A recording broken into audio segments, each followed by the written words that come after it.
A new Cold War is the closest description to the tension that has been going on for 6 months between the United States of America and the Russian Federation, following the escalation of differences between them over the continued Russian military buildup on the border with Ukraine, which amounted to 170,000 soldiers, which was interpreted as a Russian readiness to invade it at the end of January 2022. The tension was exacerbated by the American rejection of the Russian proposals presented by Moscow to ensure its security from the threats of NATO, which prompted Russian President Vladimir Putin to warn Washington that he will respond militarily to any potential threat to his country's security, and Washington for the possibility of starting an expanded security dialogue with Moscow at the beginning of the new year, which raises questions about the future of relations between them, and its political effects on regional security in Eastern Europe, as well as the repercussions on the entire international system. Mutual escalation indicators. The summit between Russian President Vladimir Putin and his American counterpart John Biden, which was held on December 7, 2021 via video conference, failed to ease tension between them, and since then each country has taken escalatory steps, represented in Putin's warnings. On December 21, 2021, during his meeting with the leaders of the Russian Defense Ministry, Putin accused Washington and NATO of being responsible for the escalation of tension in Eastern Europe, and stressed that Washington's arming Ukraine and seeking to annex it to NATO and urging it to confront Russia creates serious threats to Russian national security. He vowed to respond militarily to it, and to continue developing the Russian army. While Moscow revealed Washington's deployment of 8,000 soldiers on the Russian-Ukrainian border and the launch of strategic bombers towards Russia. Putin compared this crisis to the 1962 Bay of Pigs crisis, when Soviet missiles were deployed to Cuba, which Washington dismissed as a threat to its national security. U.S. arming Ukraine. The U.S. Department of Defense confirmed its commitment to provide the necessary military assistance to Ukraine to defend itself in mid-December, and Washington announced the start of a plan to arm Ukraine by delivering combat helicopters and military equipment to Ukraine to strengthen its air defenses. Washington has provided Kiev with $2.5 billion in military aid since 2014, including $450 million this year. And Washington asked its citizens, December 20, not to travel to Ukraine, in reference to the imminent outbreak of war there. Rejection of Russian proposals.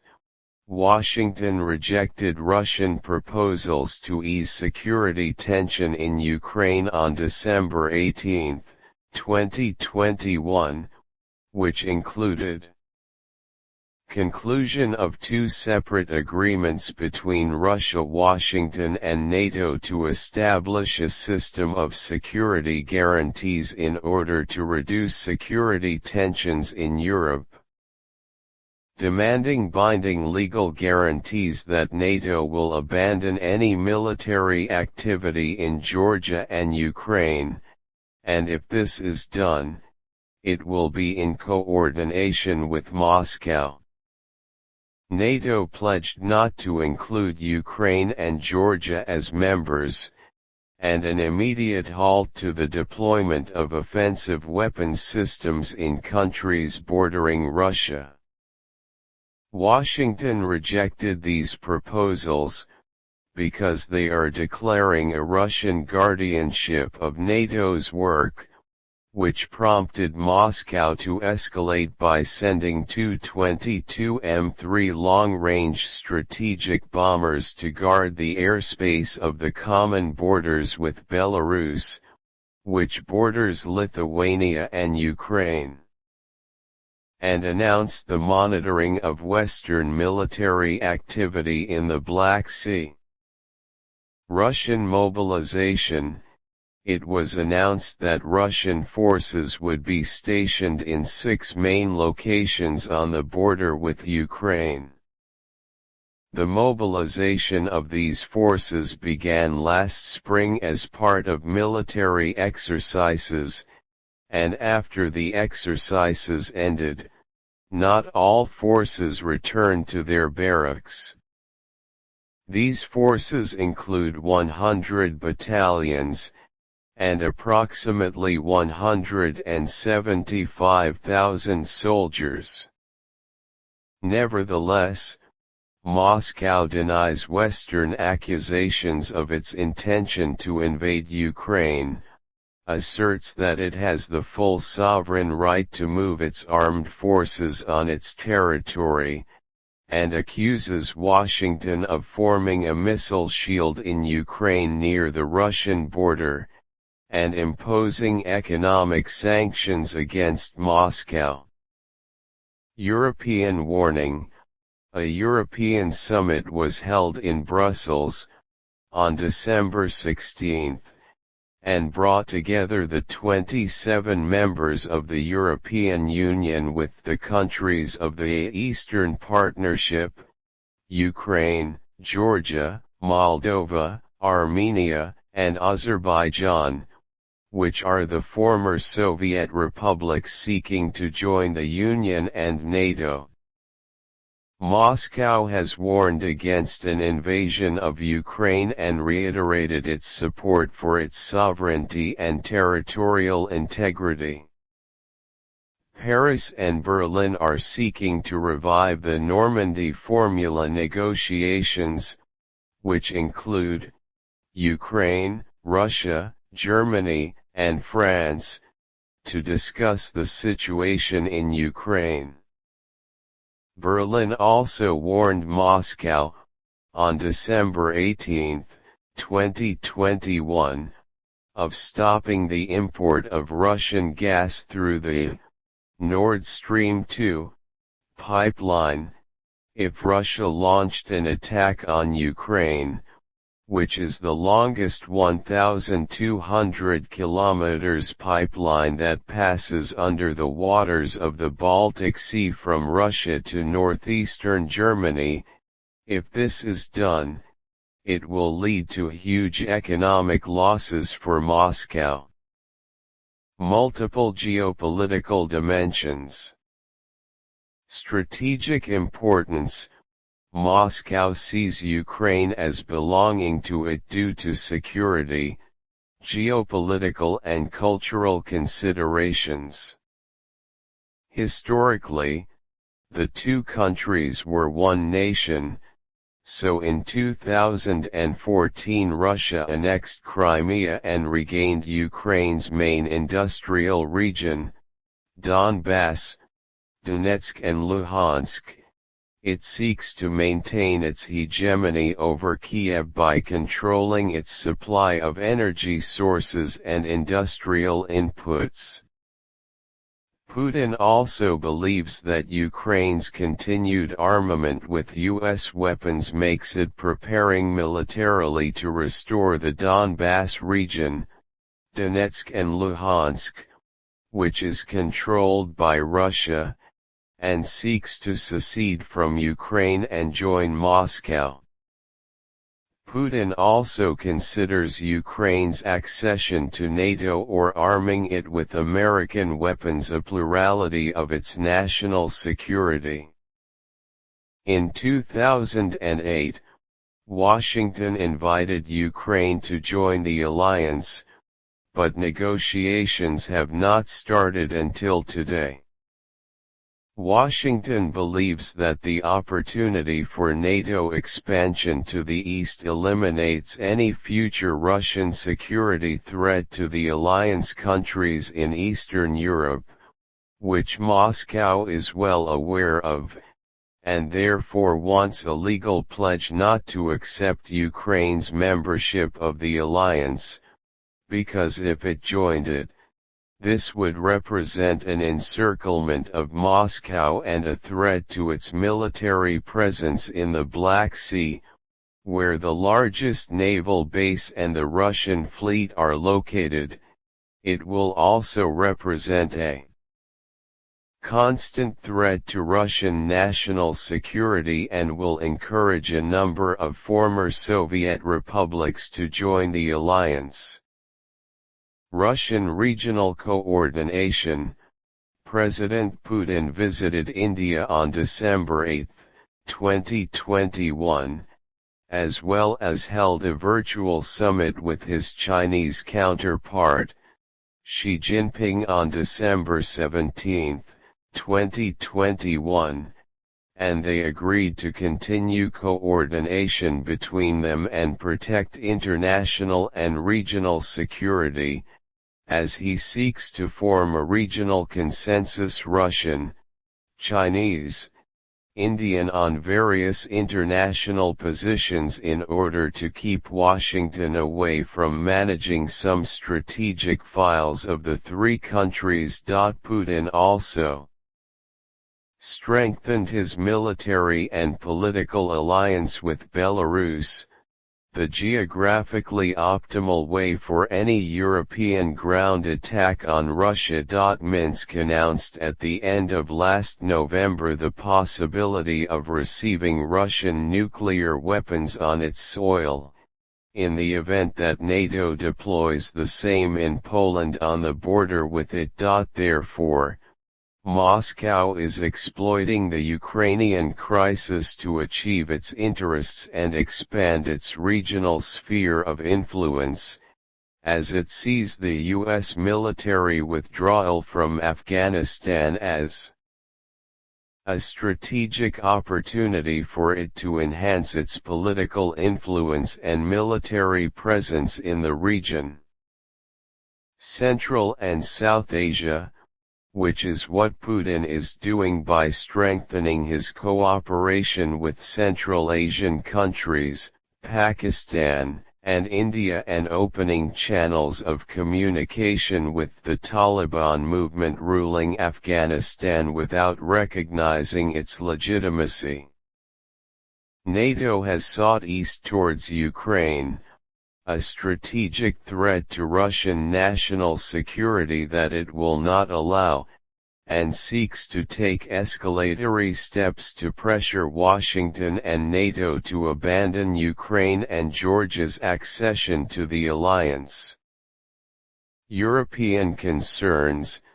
Despite the clear American and Atlantic support for Ukraine, NATO refuses to start its accession negotiations for fear of a Russian reaction, which prompted Ukraine's Foreign Minister Dmitry Kuleba to demand the alliance to resolve the issue of his country's accession.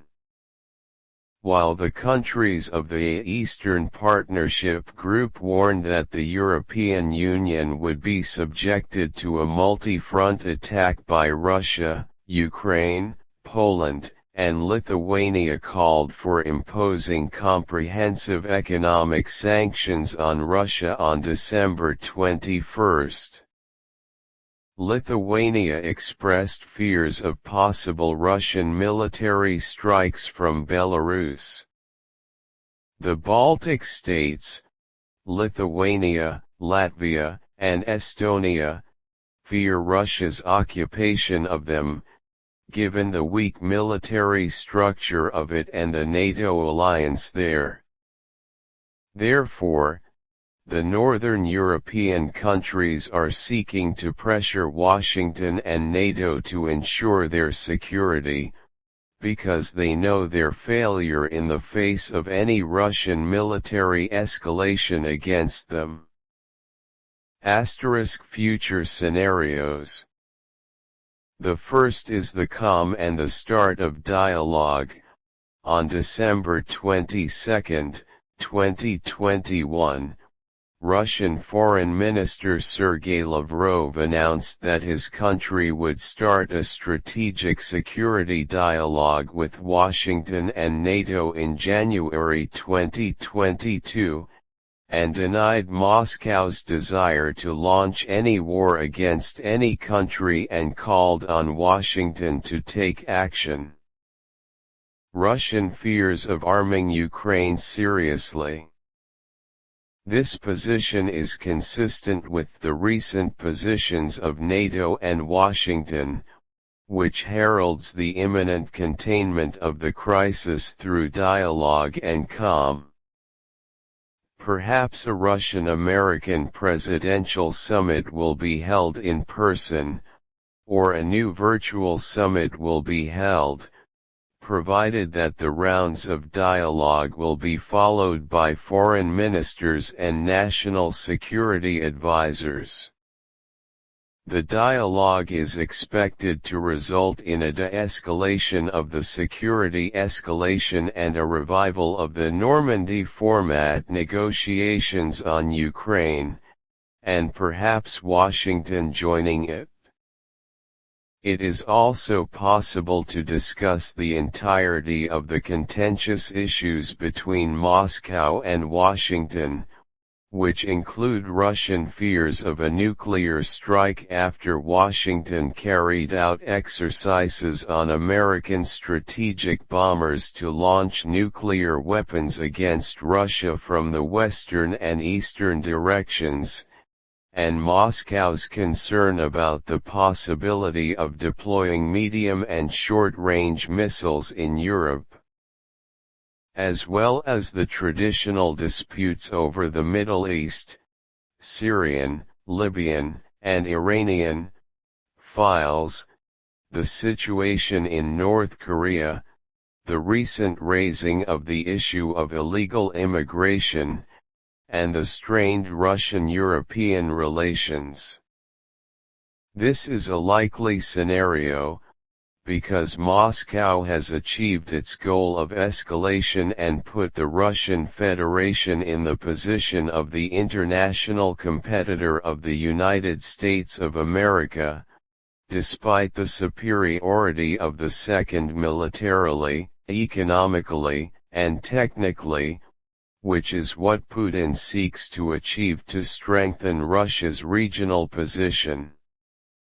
Washington also does not want to engage in any current military confrontation, due to internal accounts, as it prepares for congressional elections in 2022, and external accounts, as the rivalry with China ignites economically, politically, and militarily, and some intelligence reports confirmed that Beijing will be ready to restore Taiwan by use of force in 2025, which Washington announced its rejection.